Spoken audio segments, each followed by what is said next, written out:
we're going to think about paintings a little bit. So again, wear nitrile gloves. Check the priority object sheet for any information about how the artwork is hung, so that you've got the right tools to remove those fixings, or if it's hung on chains, then you know whether it's top hung or bottom hung. And also that should tell you how many handlers you need, because even though it gives the measurements, you can't always be sure about how big or how heavy something is. It should also say whether it's glazed, so you'll know how, that gives also an indication of how heavy it is. You must ensure that you support the frame from the bottom. So in the case of this, yeah, you want to support at the bottom of the frame. You don't lift it from the top, because again, the bottom is the load bearing part, and so that's where you want to support it from. Also, if you're carrying it with two people, you need to have excellent communication to make sure that you've got somebody carrying at sort of the front side and the other person supporting the back, but you're both also supporting the bottom. Frames can get quite soft when they're wet, especially ones with like composition or gesso on them and then gilded. The composition, which is basically a sort of plaster, can get quite soft, and so that's something to be aware of. Also, gilding can come off when it's wet as well, so yet another reason to ensure you're wearing gloves. Yeah, it's just very important to put as little pressure on any molded bits, whether you know whether they're carved or not, because you can't always be sure whether it's carved or composition, in order to protect the decorative part of the frame. Like I said, paintings can be heavy because of the frame, because of the canvas, the construction at the back, the glazing.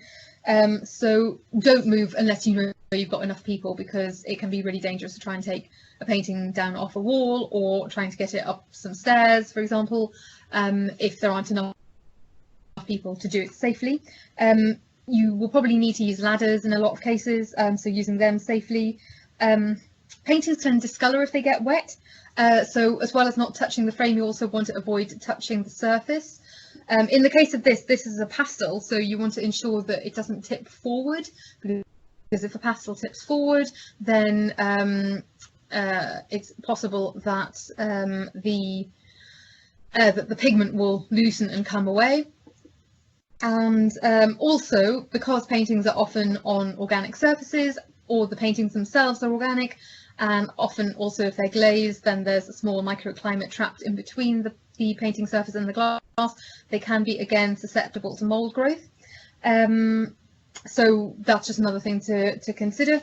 And so you do sometimes need to protect paintings in situ, simply because of the weight, the size, the number of people that you've got. You might not be able to get it out with any degree of ease, and therefore protecting in situ might be what we have to do.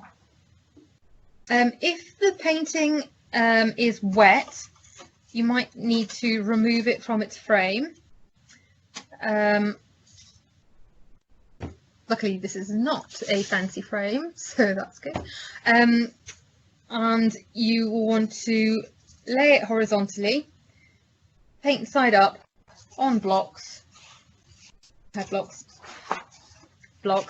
to dry.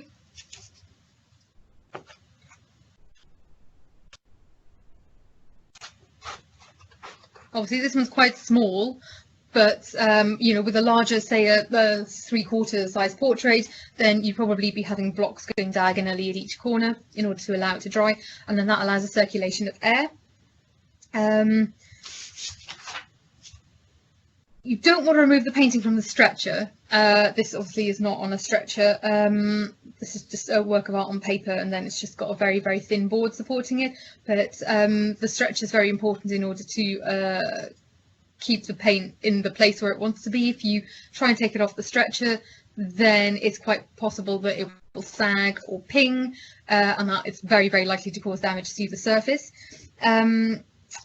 If you've got a panel painting that is wet, so that's painted on wood, then you want to make sure that that is laid flat and supported under any potential weak areas, for example, where there might be splits in the grain. Ensure that nothing touches the paint surface, because it could take the paint surface away. And again, you want to air dry it slowly. You don't want to dry it with heat or indirect sunlight. Again, as with most other things, if it's dry, take it to where the dry things are, keep it dry, keep it safe. You want to be stacking vertically, like this, and you can do face to face or back to back. And you don't want to do it any more than 4 paintings deep, possibly less depending on the size and weight of the paintings and indeed the space that you have.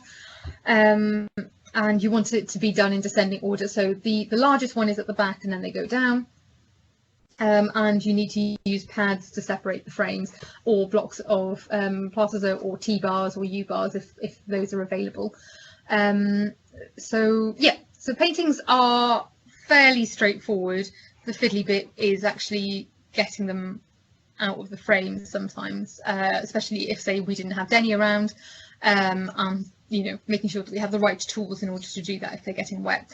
But if they've been really well sealed at the back, especially if they've been done recently, then you might have Melinex on the back, which will protect any moisture from getting in. So if it's got Melinex at the back and it's really well sealed and glass at the front, then it's far less likely for any moisture to get in, and then in that case it is probably the frame that you're more concerned about.